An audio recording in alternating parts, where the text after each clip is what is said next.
You're listening to Civic Media. You can tune into any of our live shows on any radio station across the state with the Civic Media app. Find us in your phone's app store and listen anytime, anywhere.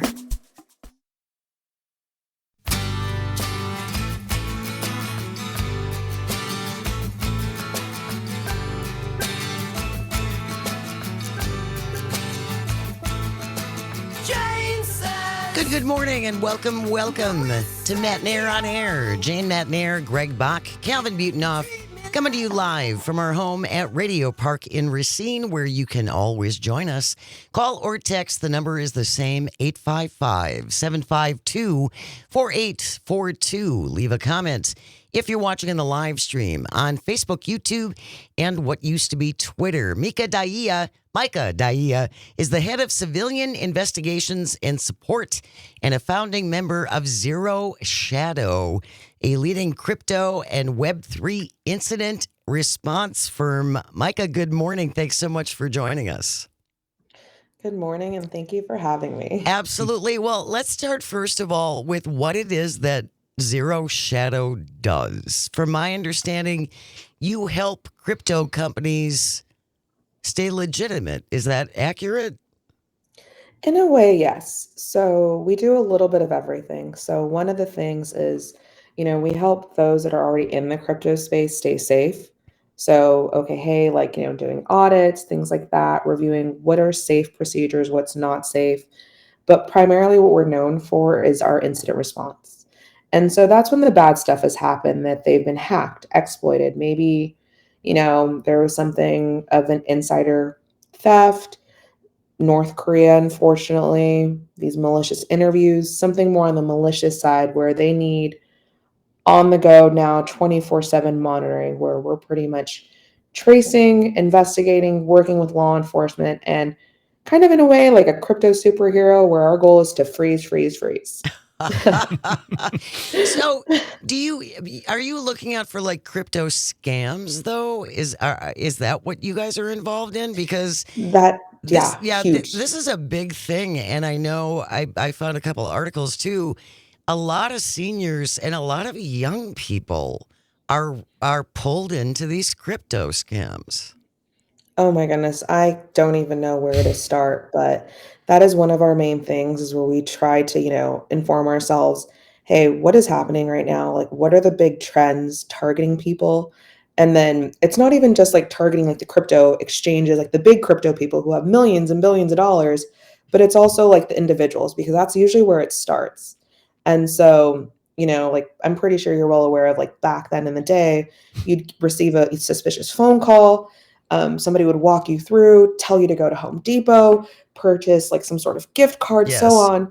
And so now with the crypto theft, like those pretty much like those like transcripts of what the scammers used to use have evolved, especially as the financial system has evolved, technology has evolved. And so it's been a fun, interesting time, unfortunately. I don't mean I do not want to come off disrespectful to our older folks, but like the directions of go to Home Depot, buy a gift card, and then the steps. I understand. Again, I don't want to sound insulting.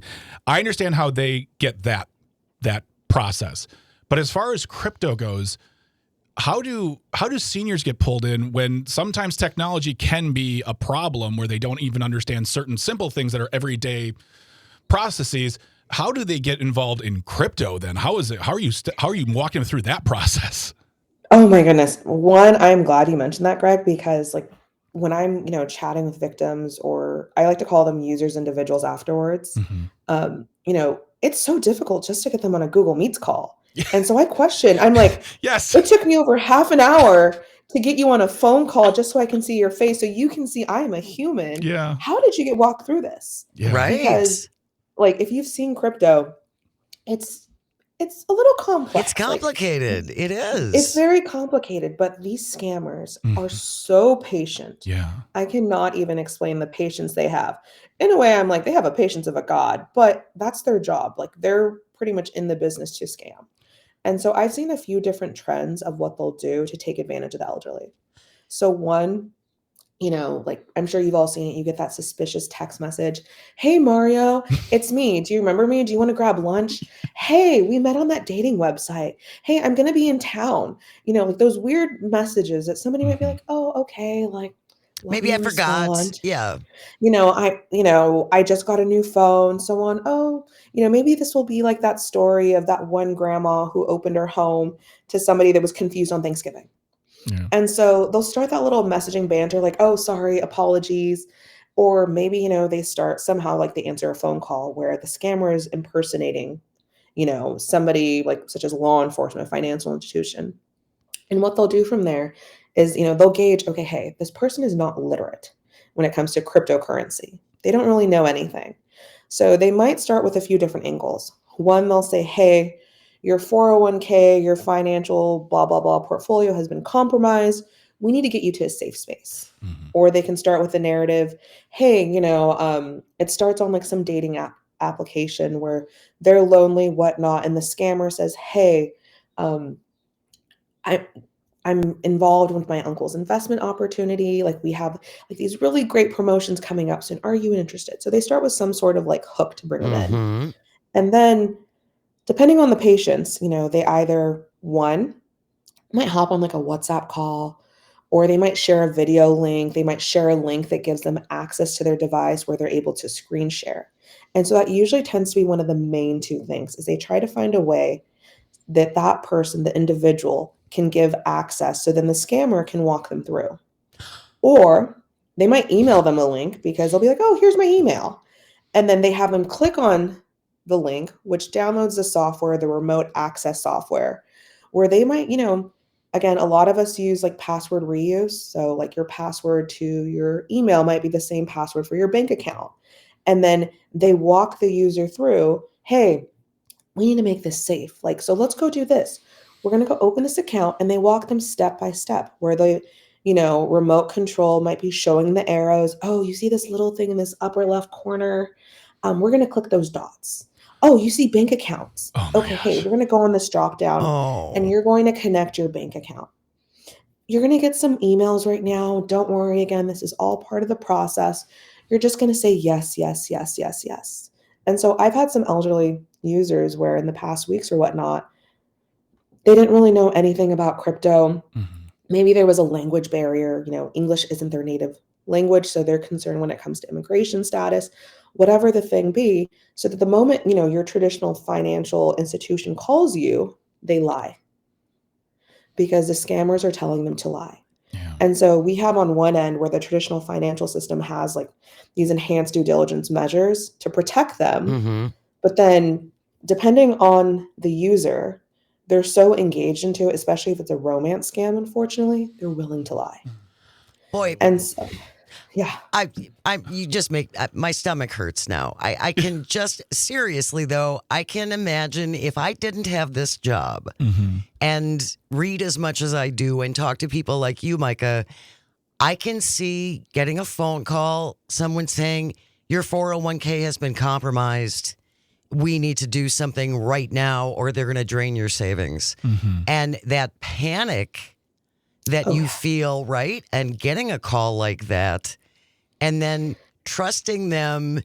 Boy, Mika, when you talked about how they are walking you through the process of your own demise, essentially. Exactly. Yeah. They're taking advantage of your emotions, the panic, and because like they're heightening like these emotions and the panic, your normal alarms that are supposed to be preventative, they're out the window. Yep. You're seeing things from such a narrow lens because that's what they want you to see. That's what they want you to focus on. Your family members could be calling on you to check in like, hey, if you had answered their phone call, maybe you would have been like, oh, wait, like I shouldn't be doing this. Yeah. The sanity check. Yeah. But when you're in that moment where they're walking you through Oh my gosh. your paranoia, all those alarms, those protective barriers, they go. Well, And this doesn't just happen. Yeah. It doesn't happen just to elderly people. right. It happens to young people too that are in the system. They're like, I should have known better. If you're just joining us on Matenaer on Air, Micah Daia is our guest. She's the head of civilian investigations and support and a founding member of Zero Shadow, which is a leading crypto and Web3 incident response firm. And that's what I wanted to talk about next is that, we have a person from the Better Business Bureau who comes here and talks about scams every quarter just to be on the lookout. And one of the things we always discuss that this is not an age specific thing. With young people, it might even be easier by just someone saying, hey, I'm going to use teen speak. Hey, bro, do you want to get on this thing? And they just click, click, click, and they're done. And that's it, because they see crypto, they see riches, they see the world around them. Money. And it's easier. And this is a point where parents have to be involved in what their kids are seeing on their screens, because it's a matter of going from, who knows if that bank account on that tablet is hooked to the credit card of their parents, and they say, oh yeah, of course we want crypto, and they hit it. I mean, how are kids being brought in and therefore should be protected from these types of scams as well? I think one of the main things is social media. Mm-hmm. They hear about these opportunities from social media, whether they're following some influencer on X, on TikTok, they're following an influencer on YouTube. And, a lot of people read into the comments. And so, especially now with technology, we see that like AI, artificial intelligence, like people are impersonating, celebrities, these fake endorsements, whatnot. They're reading into the conversation threads like, oh, hey, like there's this upcoming like token drop. There's this upcoming, they're giving free crypto tokens, like drop your wallet in the chat now if you want to seize advantage of this. And so they'll be like, oh yeah, I don't want to miss out on this, like the FOMO, fear of missing out. Yeah. And so they're clicking on things, they're connecting to things, and they don't realize like, okay, hey, maybe it's like an interesting URL. Like I'll just say tokenairdrop.top. And so they click on this thinking, okay, hey, like if I type in my crypto address, like I type in something, like I'll eventually get this free access. But what they don't realize is that this URL might be a malicious link where maybe they're spying into their device.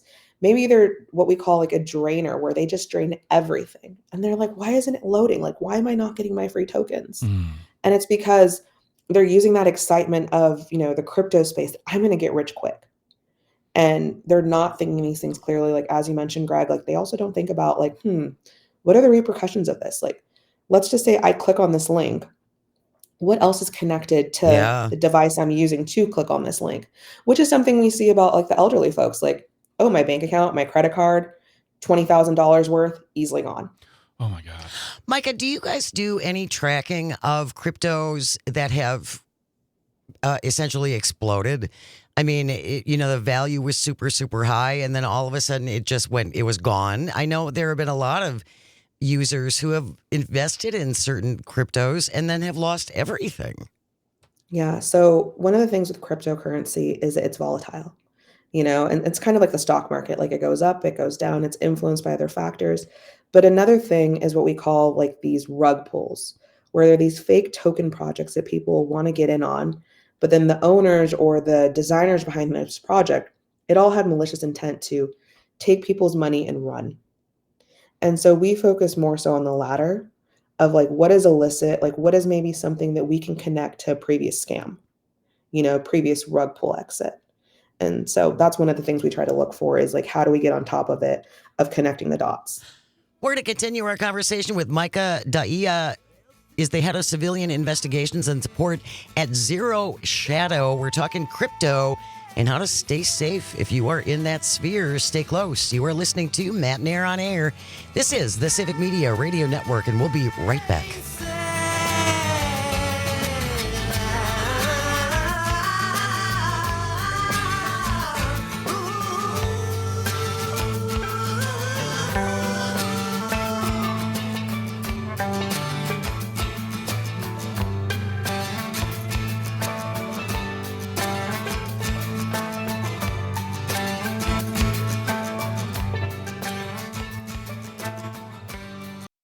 You're listening to Civic Media. Stay up to date on the latest news and information for your local community and Wisconsin by signing up for our free email newsletter. Visit civicmedia.us/email to get started.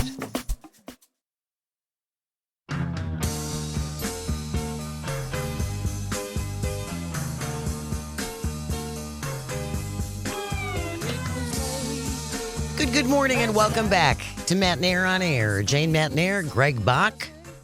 Calvinator on the board, coming to you from our studio at Radio Park in Racine. You can join us, 855-752-4842. Leave a comment if you're watching in the live stream on Facebook, YouTube, and what used to be Twitter. Micah Daia. Jeez. I'm just going to call you Micah. We'll just make it easy. Let's go with that. Is head of civilian investigations and support and a founding member of Zero Shadow, a leading crypto and Web3 incident response firm. Thank you so much for being here, Micah. It's been very interesting. You know, and all this discussion we were just discussing with Micah about how crypto scams, well, I get they're just scams. I was trying to be a more whatever about it, but they're scams. How they target many people. What are the steps folks can take, older and younger, to keep away from this? I mean, not just like, don't click on this, but when you, as you said, when you get a phone call, that fear can be engaged. What can people do in the moment to prepare themselves where if they get that call, they can say, all right, they can hang up, do whatever. What do we do when we get that reach out from those people trying to take our money? So some of the things I've told some people is, one, question everything. Mm-hmm. Like think about it like when you were a little kid and you would want to ask your parents for some pocket change and they would ask you why. Like, what is this for? And so, hey, that's just one of the things I think of. Yeah. Like, when it comes to like our own family relationships, that we have struggles where if my brother were to ask me for $100, I'd be like, what do you need $100 for?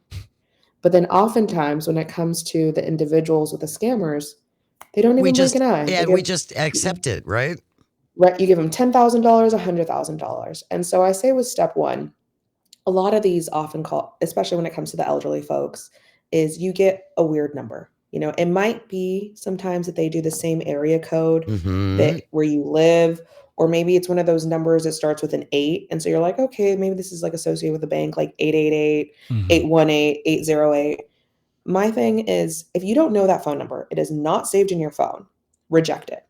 If it is important, they will leave a voicemail. Yep. And oftentimes they don't leave voicemails, it's just, that's it.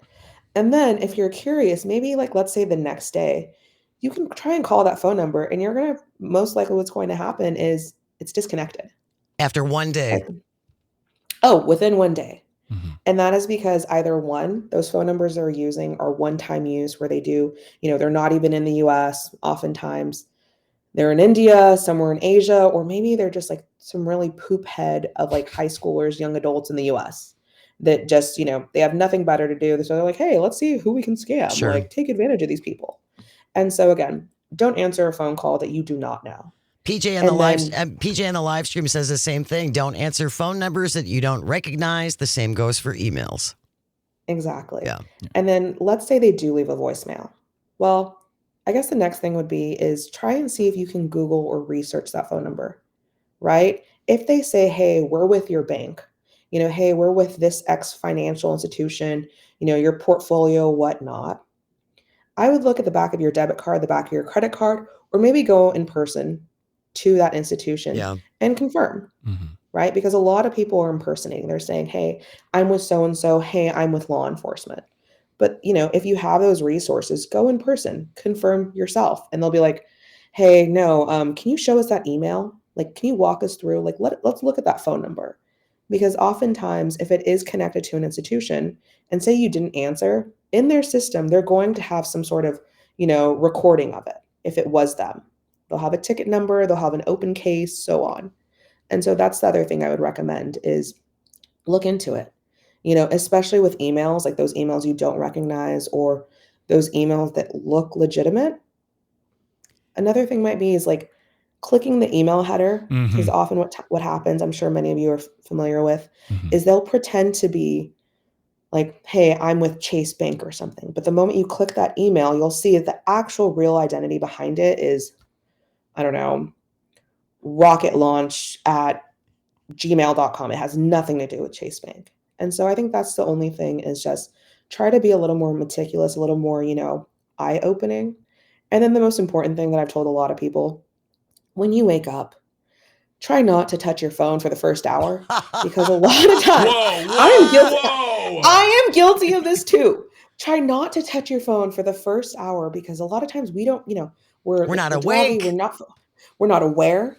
And so you're accidentally clicking on things that had you, brushed your teeth, taken a shower, walked the dog, who knows, you'd have been like, oh my gosh, like that was a total scam. Like, come on now. Like, Greg knows this from firsthand. Okay, Micah. yeah. I gotta. In the holiday, I think it was last year. In the holiday, I got a text from USPS saying, "Hey, we just need to confirm some information for your delivery." I'm like, "Oh, I'm getting a lot of stuff delivered." So I clicked on it. I confirmed it. And I gave him my number, and about 10 minutes later, my not sleepy morning brain kicked in, and I went, "What did I just do?" And I looked. And I saw where the link came from, and I should have gotten 3 tickets driving to the bank, because I sped to the bank to cancel that card. And that's my point over all these discussions, that you may think you're tech savvy, you may think you question everything, but there are moments where you just aren't thinking and you do something and you're in this situation. So yeah, I think, Micah, that is don't trust anything you get. Always ask questions.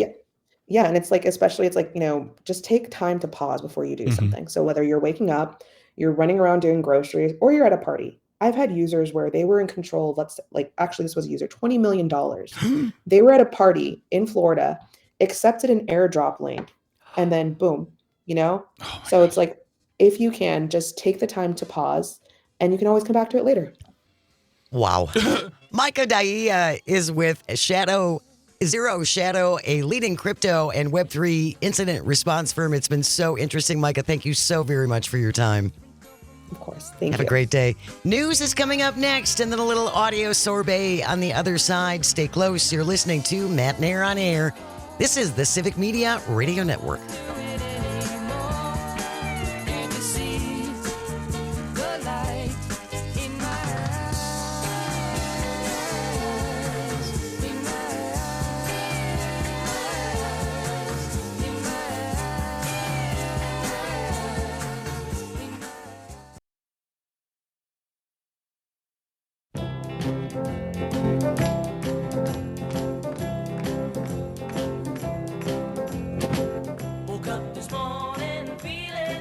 Good morning. Welcome to Matenaer on Air. Jane Matenaer, Greg Bach, Sweet Calby on the board, coming to you from our home at Radio Park in Racine. Join us at 855-752-4842. Leave a comment if you're watching on the live stream. Good morning, live stream on Facebook, YouTube, and what used to be Twitter. Before we get to our guest, just a reminder, today is the National Day of Giving, and we have partnered, WAUK Radio has partnered up with Wisconsin Humane Society. Nice. And Milwaukee Community Crossroads. You can help out if you are able. Go to walkradio.com, walkradio.com. At the very top, there's a banner. You can click on that. And that also has links to the Wisconsin Humane Society, which does such wonderful work. They're all over the state, particularly in southeastern Wisconsin, and also Milwaukee, a Community Crossroads. And again, if you can't make a monetary donation, we completely understand. Maybe consider volunteering, because these groups are always looking for bodies. That's how they keep the lights on in many ways. So thank you for everyone who participates. Yeah. We are joined by the woman we call the genie of just about everything at Civic Media, because she does a little bit of everything. Terry Barr is here. Good morning, my friend. How are you? Oh, hi, Jane, Greg, Calvin, and everyone listening or watching. I almost feel bad coming to you today with kind of a goofy story. You're doing a great job between the giving and the pardoning. Somehow tying those together. It's kind of a gift. It's a gift, all right. Those pardons are big gifts. Yeah. Oh my gosh. Yeah. It's their just giving. Listening to It's that, their I'm giving. thinking, yeah. Well, I'm giving you pickles today. What kind? Yeah. Oh God, he's got pickle issues. Jeez. I have very severe, strong pickle opinions. I do. Okay. Well, this is all about the pickle ornament that many people put on the tree. The Christmas and pickle. Whoever finds it, what? It's a Christmas pickle, right? It is. Thank you. You've heard of it. Yes. Oh yeah. Oh yes. Oh yeah. Okay. But now, well, We didn't do There's we there did is a not. new survey Okay, good. that has Wisconsin as one of the top states that this is a huge tradition for people to do. It actually well, the rumor is that it comes from Germany. Mhm. But boy, there's been a lot of back and forth about what the tradition really is. Here's one story I found when I was researching this. There was a gentleman by the name of John Lower, and speaking of pardons, he was actually in prison in Germany, and all they ever gave him to eat was a pickle. So when he got out of prison, he decided that pickle had been such good luck and a sign of survival that he started making pickles as ornaments for people to hang in their home. And then obviously at some point it came to Wisconsin and became the pickle in the Christmas tree. Very interesting. Now there's a lot of dispute to this, and let's start. I'm calling You're calling shenanigans. I'm shenanigans? calling shenanigans on that origin story for the pickle ornament. If I Really? was that guy and all they gave me to eat was a pickle, the last thing I would do would be memorialize the pickle. I think you're Right, right. I think, Yeah, Jane, though, good luck. I think your shenanigans are based on the fact that he saw joy in what was happening, and there's a difference. Ooh. He was in Wow. Okay, prison. well, let's start with an explanation. This will help Okay. from Jacqueline Kennedy, who is with the Milwaukee Museum. Wrong, Jacqueline.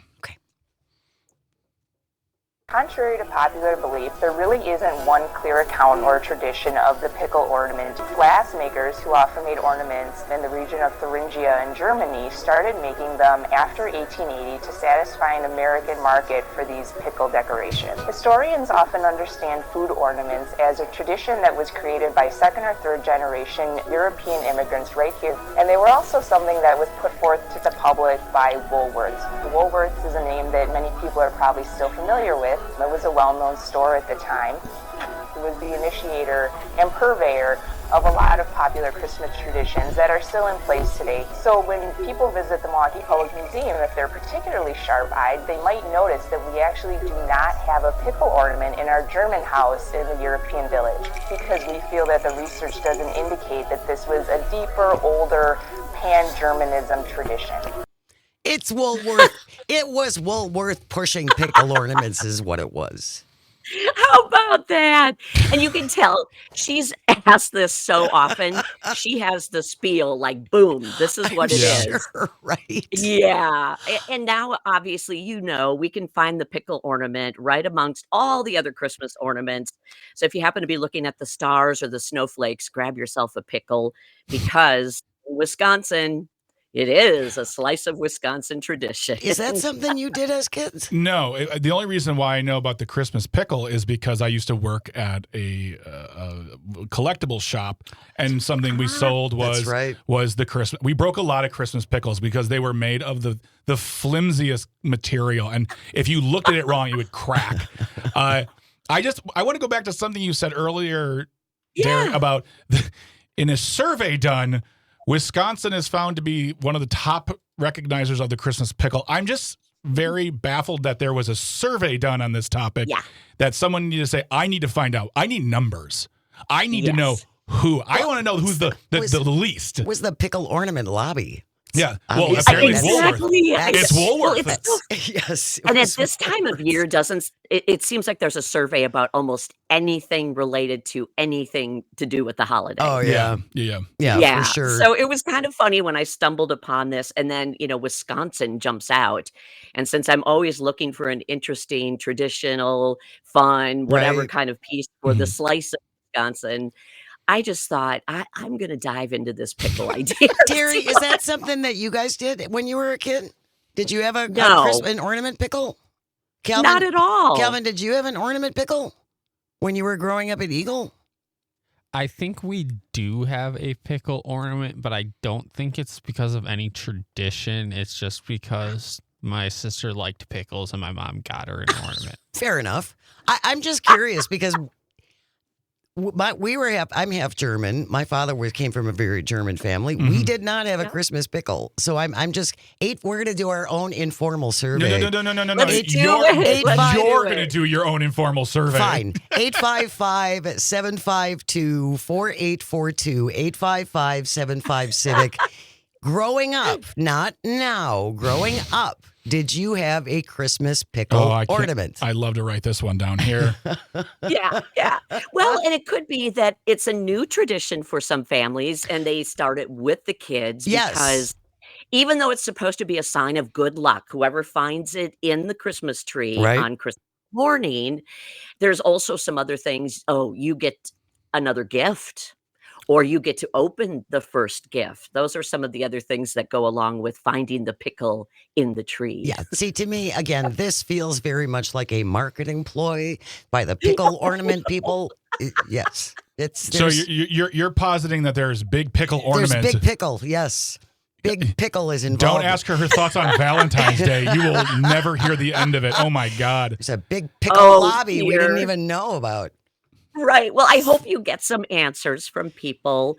I am so curious about this too. And again, when the word Wisconsin pops up anywhere in some kind of survey, I'm going to dig in. And this one it seems so funny. And I thought, okay, well, this will lighten things up at least for a couple of minutes. Oh, we love it. 855-752-4842. Did you have a Christmas pickle ornament?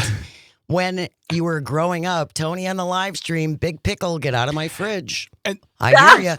Brett from Brown Deer is on the line. Good morning, Brett. Pickle or no? Good morning.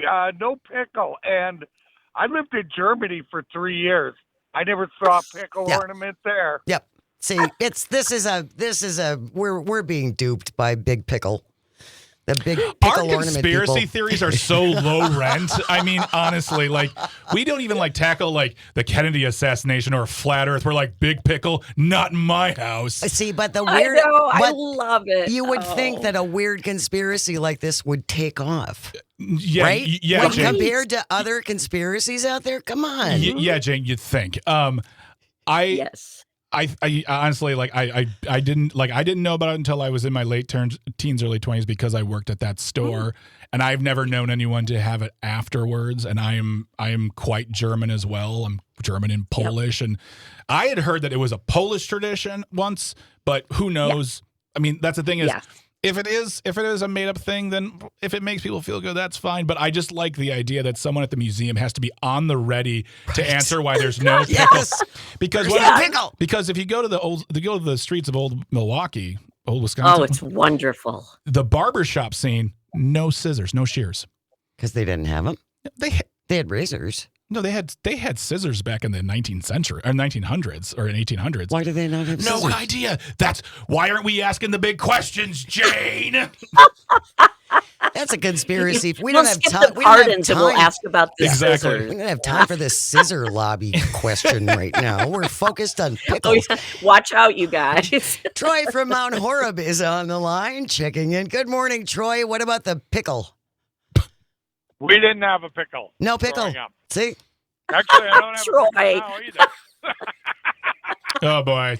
All right. Well. Thank you, Troy. Appreciate it. I mean, is it something you're asking the question, did people grow up with it? It's not really well known, but is it starting to grow in popularity? Are people quote, discovering their German roots maybe and saying, we need to have this? And someone's spouse says, why? And the person says, I don't know. Well, but I think, kind of make up tradition. Yes. I think this has become a tradition because people invented it. Yeah. Essentially. Right. And we invented all traditions. Well, there's that too. That's very true. Yeah.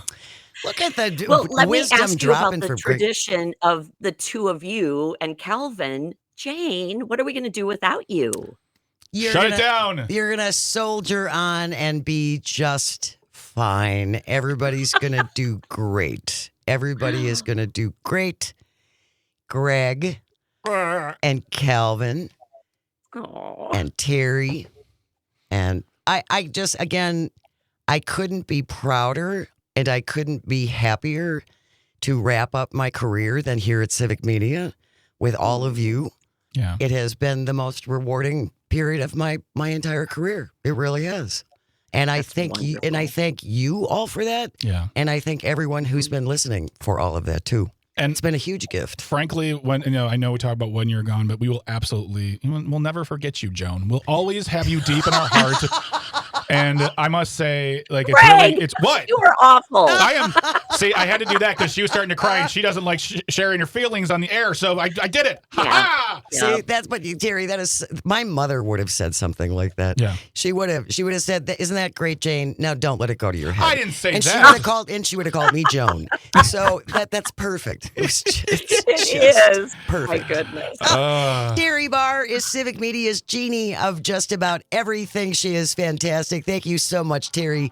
Love you. Take good care. And much love to you, Jane. And Thanks. thanks, We have- everybody. Stay with us. When we return, we're going to wrap it up with This Shouldn't Be a Thing. Take a Spin edition. You are listening to Matenaer on air on the Civic Media Radio Network.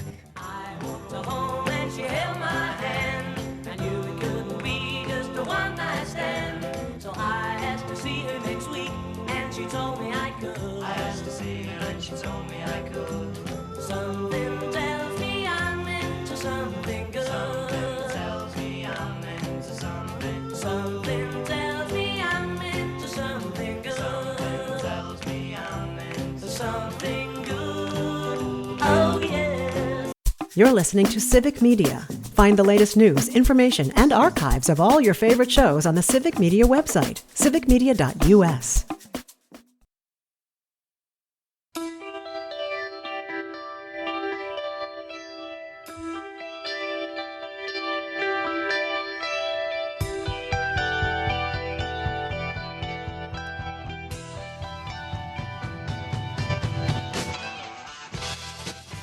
Good morning. Welcome back to Matenaer on air. Jane Matenaer, Greg Bach, Dr. Slide on the board, coming to you from our studio at Radio Park in Racine. You can join us at 855-752-4842 and leave a comment if you're watching on the live stream on Facebook, YouTube, and what used to be Twitter. Coming up tomorrow, friend, colleague, host of Amicus, a law review on Saturdays across the network, Jim Santel, is going to be here after 9:30. Lots to talk about, including this Pete Hegseth blowing boats out of the water, blowing survivors of boat blowing out of the water, the legalities of that or not. The question I want to ask him, if I have the opportunity to, is why in the past week have we all of a sudden started caring this much where they're talking about him stepping down? They have been doing this for a while now. Blowing these boats up? Yeah, so that's the question I would like to ask. But yeah, there are always things, and also not to mention the fact that a judgment came down recently saying that lawyers by the Trump administration were unethically, illegally appointed. They shouldn't have gotten their jobs. Weren't qualified. Yeah, whoopsie. So yeah, we'll be talking to Jim about that, and it's going to be a great discussion with him. As it always is. It really is. You should check out his show on Saturdays. If you can't watch on Saturdays or join on Saturdays, you can always listen to it as a podcast. Absolutely. Find all the shows and lots of previous episodes and everything on our website at civicmedia.us. Also joining us tomorrow for Audio Sorbet is another colleague here at Civic Media, Aaron Carreno. Yes, you and Aaron go way back, and this is the beginning of celebrating Jane in the weeks of her impending retirement. I retire a week from Friday. December 12th, going to be my final show. Also, your birthday. Okay, all right. Don't think I've forgotten that. Haven't forgotten about that, Greg. I also just want to mention really quick, even though it's Wednesday, we're still giving here with Giving Tuesday. Yesterday was Giving Tuesday, and you can still find out more about how we as Civic Media are getting involved. Each individual station has partners. WAUK, if you're listening to us right now in WAUK, we have the Wisconsin Humane Society and Milwaukee Community Crossroads. You can find out by going to civicmedia.us/WAUK/give. But go to the website, find out more. Giving Tuesday doesn't stop when the day is over. No, it doesn't. And you can also go directly to WAUKradio.com. Correct, yes. And that will have, I believe it's one of the first things you're going to see, and one of the banners will come up if you want to make a donation. You can also donate your time. Exactly. They're always looking for that as well. Yep. Calvin, it is 10:55. It is getting late. That means it's time for... This shouldn't be a thing.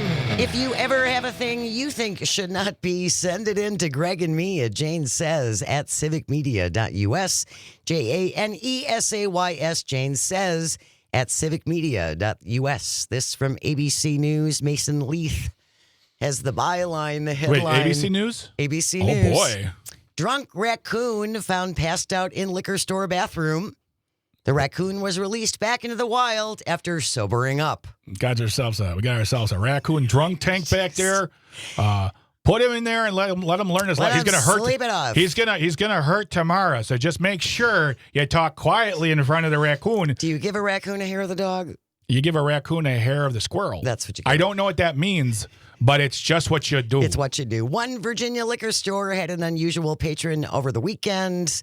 An inebriated raccoon found passed out in the bathroom. Here's a picture. There is a picture of this poor little raccoon splooted right next to the toilet, face down. Hold my fur! Hanover County Animal Protection Shelter says authorities found the raccoon collapsed in the bathroom of the Ashland ABC store Saturday morning after the furry burglar drank multiple types of alcohol. How? The gin and the whiskeys They were have all opposable thumbs. on the lowest shelf. Yeah. Officials say when they found him, they took the, quote, very intoxicated raccoon back to the shelter to sober up before releasing him back into the wild. After a few hours of sleep and zero signs of injury, other than possibly a hangover and poor life choices. And questionable text messages. Oh, my God. We've all been there. Drunk texting, man. don't do it. Oh, God. After sobering up, he was released Still love you, Linda. safely back to the wild, hopefully having learned breaking and entering is never the answer. No, man. I'll just buy you some alcohol if you want. I mean, I don't know if he's of age. I mean, that's the other question. I'm not going to buy an underage raccoon. It doesn't say how the raccoon got in there. Mm-hmm. So we're not quite sure what the break-in involved. Maybe somebody just left the door open at some point. Someone's getting fired. Oh, big time. Oh, man. But if you would like to see photo evidence of this poor little raccoon right next to the toilet, Mm-hmm. you wonder if he's done this before. Well, I mean, like when they were taking it back to the drunk tank, it was like, I love you, man. You're so good. You do understand? I heard a lady today say, find some joy and spread it. That's what I'm doing now. You're great. You are so amazing. That wraps up today's episode of This Shouldn't Be a Thing. Thank you, Greg and Calvin, and all of our engineers and everyone at Civic Media, because without you, nothing works. Mm. And thank you most of all for calling and texting and watching on the stream and for listening. It genuinely means the world. I hope you find some joy today, even if it's just the tiniest little bit, and you get to share it. Keep it here. We have news coming up next. Tom Hartman with your next keyword for the multi-state text-to-win adult gift list contest. That's all coming up. Stay here on the Civic Media Radio Network. Have a great day. We'll see you tomorrow.